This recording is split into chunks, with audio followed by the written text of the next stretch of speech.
Welcome back for another deep dive. This time we're heading to 19th century India. Oh, exciting. It is. We're going to explore all these fascinating socio-religious reform movements. I mean, think about it. This was a time of massive upheaval, right? The British Empire was in full swing. Yeah.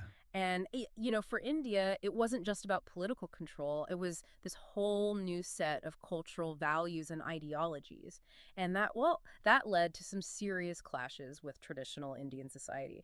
We've got this chapter, by the way, from A Brief History of Modern India. Oh, a classic. It is, and it really dives deep into how India, grappled with colonialism, but also this incredible wave of reform that swept through the country. It's a period of immense change, really a crucible of change.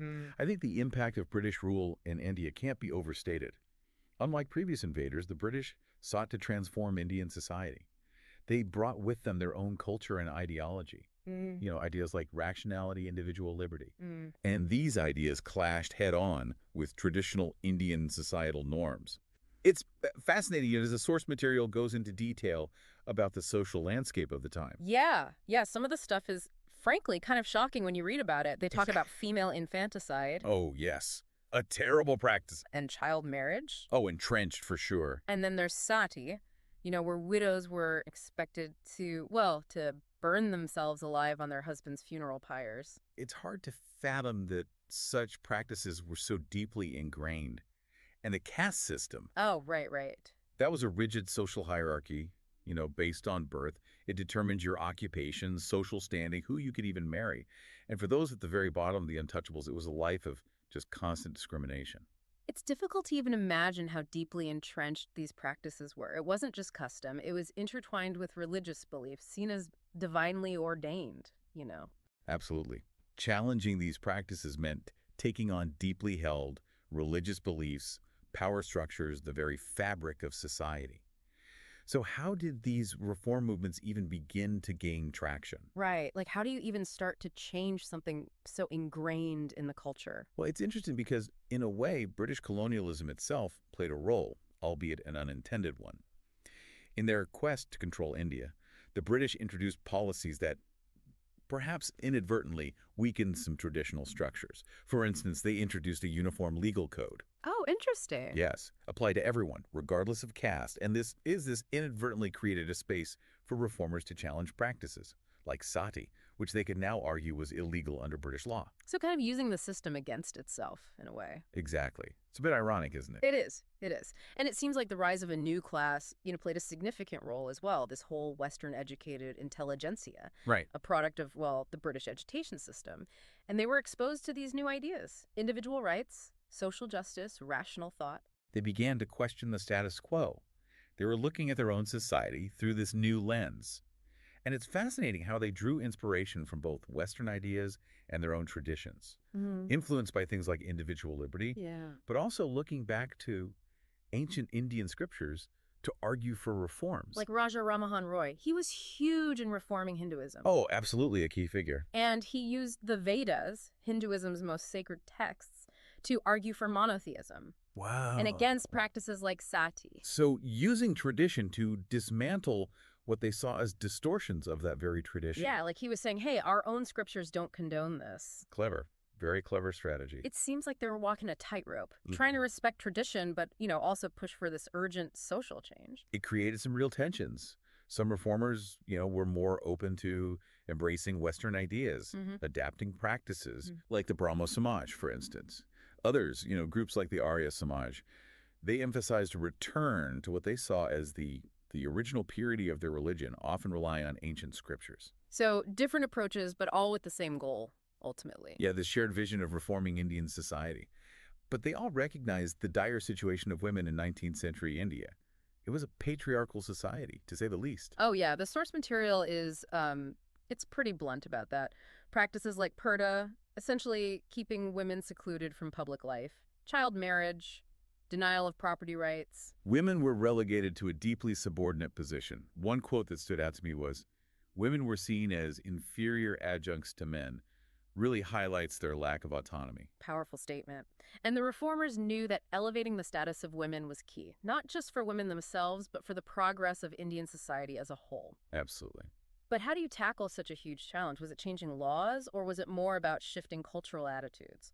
They actually went for a multi-pronged approach, realizing change had to happen on many levels. Makes sense. So on the legal front, they fought for landmark reforms. They campaigned tirelessly for the abolition of sati. It was finally outlawed in 1829. Wow. Years of effort by reformers like Raja Ramamohan Roy. And then there was Ishwar Chandra Vidyasagar, who fought for the Hindu Widows Remarriage Act of 1856, Hmm. and B. M. Malabari, who championed the Age of Consent Act of 1891, raising the age at which girls could legally marry. So it was a long, hard-fought battle. Absolutely. But they understood that changing laws was only one part of it. They had to change hearts and minds too. And that's where education came in.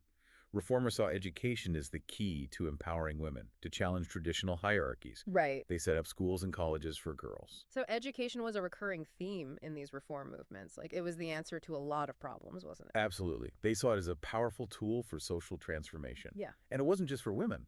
They championed education for lower castes too. To break the cycle, you know? It's exactly to break the cycle of poverty and discrimination that the caste system perpetuated. So while they were fighting for women's rights in education, they were also tackling the behemoth, the caste system. That must have been a whole other battle. Oh, it was. And that's what we'll dive into in the next part of our deep dive. Oh, taking on the caste system. That was a huge, huge undertaking. I mean, it had been entrenched for centuries, Yeah.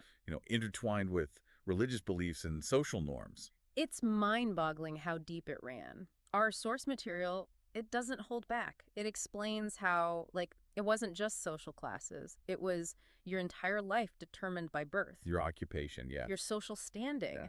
Who you could marry, even. And for the untouchables, it was, a life of just constant degradation and exclusion. The chapter goes into some pretty chilling details, like how untouchables were often forced to live in separate communities, right? Denied access to wells and temples. And they were even subjected to, physical violence. It's awful. It was a brutal system. So how did reformers even begin to dismantle something so deeply embedded? Where do you even start? Well, this might surprise you, but British rule, as exploitative as it was, actually played a part. Really? Unintended, of course, but yeah.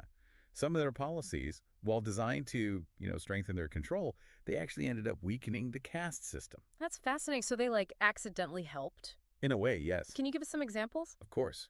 So, for instance, the British introduced a uniform legal system. Now, while this primarily served British interests, Right. it also provided a framework to challenge, caste-based discrimination. Right. Reformers could argue that certain discriminatory practices actually violated British law. Ah, so using the colonizers' tools against them. Exactly. Ironic, isn't it? Yeah, totally. Another example is the recruitment of lower castes into the British Army. This, disrupted traditional hierarchies. It gave lower caste individuals new opportunities. A chance to move up a bit. Precisely. And by interacting with people from different castes in a more, egalitarian setting, it started to blur those rigid social boundaries. That makes sense, yeah. But it's important to remember, the British efforts, to weaken the caste system, they were often motivated by pragmatism, not some, deep concern for social justice. Right. Just trying to maintain control. Exactly. Right. But regardless of their intentions, these policies created an environment where, reform movements could actually gain traction. Interesting how that works. And these movements took various approaches. Some, like the Brahmo Samaj, they focused on reforming Hinduism from within, emphasizing, its core principles of monotheism and social equality. So, going back to basics. In a way, yes. They condemned caste-based discrimination as a corruption of true Hinduism. Reclaiming the faith, kind of. Exactly. They argued that true Hinduism, was a religion of compassion and justice, not one that sanctioned discrimination and oppression. Makes sense. Were there other movements that took a more, direct approach to challenging the caste system, head on? Oh, absolutely. There were individuals like Jyotiba Phule, who came from a lower caste himself, and he had experienced the brutality of the system firsthand. So he knew it intimately. Yes, and he focused on education as a means of empowering lower castes, challenging those traditional power structures. Knowledge is power, right? Precisely. And were there organized movements that specifically targeted caste discrimination? Yes. Organizations like the Arya Samaj, while also focused on religious reform, they actively worked to uplift the untouchables. How so? Well, they organized schools and hostels for them, provided them with economic opportunities. They even campaigned against the social stigma attached to untouchability. They were on the front lines of this battle, challenging those deeply ingrained prejudices. It must have been an uphill battle. It was. It was dangerous. They faced opposition not just from, well, the upper castes who benefited from the system, Of course. but also from orthodox sections of society. Yeah. People who saw any challenge to the caste system as a threat to their religious beliefs. Wow. So fighting on multiple fronts. They were incredibly brave. And these reformers, they didn't just work in isolation. They also understood the power of communication. They used various methods to spread their message. Right. The source mentions novels, dramas, poetry, even the emerging press. They were media savvy for their time. They were. They understood that ideas, well, they don't spread in a vacuum, right? They needed to reach the masses. And they leveraged existing cultural forms, emerging technologies like the printing press. To get their message out. Exactly. They weren't just social reformers. They were, well, skilled communicators using storytelling, the power of the written word. It's amazing. They were ahead of their time, so they were advocating for change, but also, actively working to improve people's lives, the people who are most marginalized. Absolutely. It's quite remarkable how these reformers managed to navigate such a complex and rapidly changing world. On one hand, they're challenging centuries-old traditions. On the other, they're dealing with British colonialism. It's a lot. It was a balancing act, for sure. And it's important to remember that, the reform movements weren't this monolithic force. Oh, Gaia. There were internal debates, disagreements about the best way to achieve their goals. Exactly. It wasn't a simple story of good versus evil. Right. There were nuances. Absolutely. Some reformers believed, that embracing Western ideas was essential for progress, while others felt that the solutions, they lay in reviving the purity of their own traditions. It was complex. But united by this common goal. Yes, they were united in their commitment to social justice, to this vision of a more equitable India. And their efforts, they laid the groundwork for some really significant changes. But were they successful? That's the question, isn't it? Did they actually achieve their goals? It's hard to say. Success is, it's a complex concept when it comes to social change. There's no easy answer. That's true. So how do we even assess their legacy? What impact did they have on India today? That's a great question, and it's one that we'll explore further in the final part of our deep dive. It's pretty amazing when you think about it, right? How these reformers managed to navigate this really turbulent period, and they laid this groundwork for a more just and equitable society. But like you were saying, success, well, it's a tricky thing to define when we're talking about social change. So how do we even measure their lasting impact? I mean, these movements from the 19th century, what's their legacy? That's a great question. One way to gauge their impact is to look at how their ideas, their efforts, how those continue to resonate in India today. Take education, for example. The emphasis on education, especially as a tool for empowerment, that's a direct legacy of these movements.